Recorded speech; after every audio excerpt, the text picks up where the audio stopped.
Oh, hi there. My name is Liam. This is my hobby room. And today we're going to be taking a look at the 1:144 scale Gundam Hajiroboshi from the Iron-Blooded Orphans line of kits. This one is specifically from the Erder Hunt mobile tie-in game thing that I don't think we got in the West, so there's probably no context for this suit. Other than that, it is the modernized form of the Gundam Marcosius from the Calamity War. So here is the Gundam Hajiroboshi in its assembled form. It looks really great. There's a few aspects I'm not really that sold on, but overall this thing is fantastic. It's my favorite IBO suit that's ever been released into a high-grade form. Look at those shoes, man. Those are some nice heels. I love a mobile suit with heels. I don't know what it is. They look so fancy. For leftover parts, you just have some old forearm bits and some polycaps, and you can use those for whatever project you like.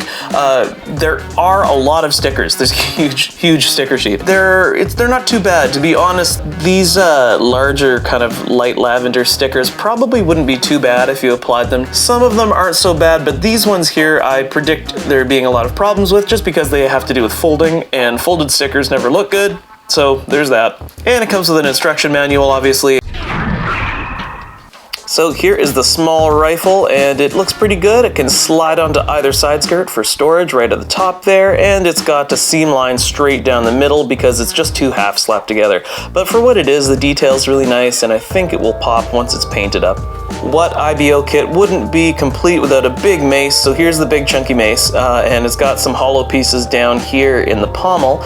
There's a seam line running down it. I don't think it's that egregious, but I'll probably close it up anyways. Some nice detail too that I didn't expect to see on it.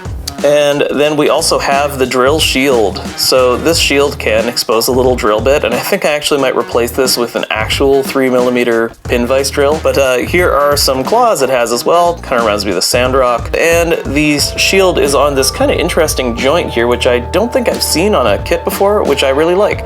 So instead of having to pull it off and reposition it, you can just rotate it with this pivoting joint here. I think that's really nice. I hope we see that more often because this is a really good idea. So simple. So elegant.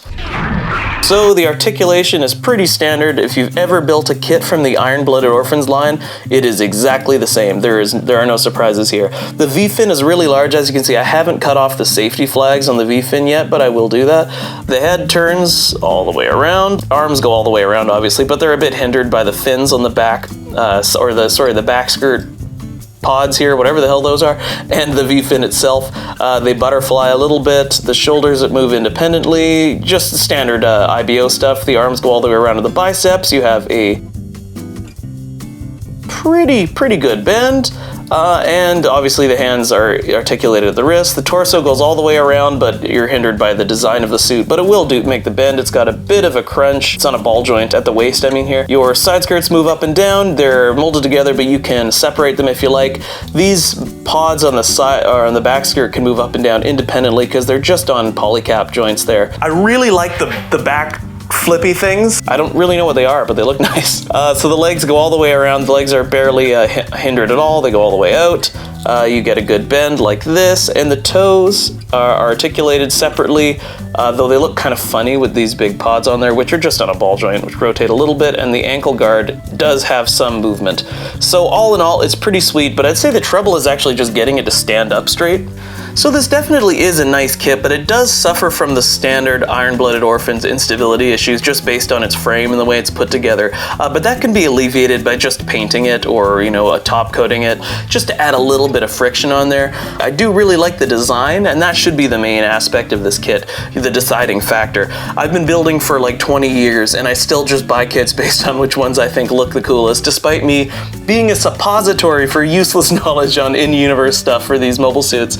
But I love it. There's some hollow stuff in the feet, the back of the foot pods that I'll probably film with some epoxy putty just because I find them to be pretty egregious.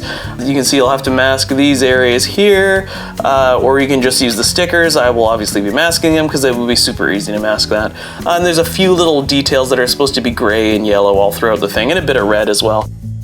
So it's just like all the IBO kits before it. If you love those kits, then you'll love this one as well.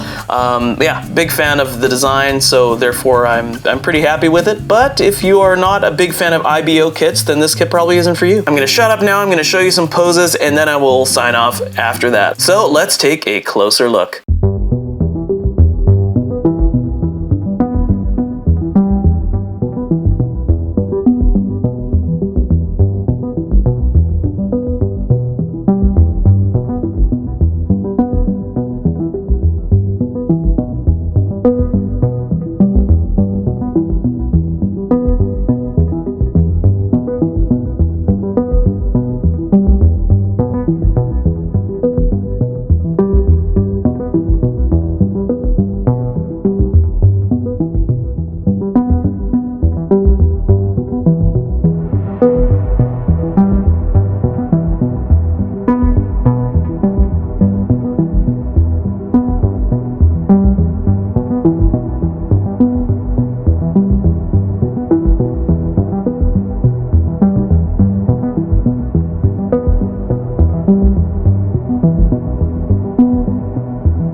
Thank you for watching, everybody. My name is Liam. This is my hobby room, and as always, this review is brought to you by BC Shaver and Hobbies. So go to bcshaver.com and use the code PAINT20 to get yourself 20% off on any hobby paints. So if you wanted to pick up any panel line detailing stuff, go over there and take a look. We've got a whole bunch of stuff. There's a cornucopia of hobby stuff on there. And we'll see you guys in the next review. There's a place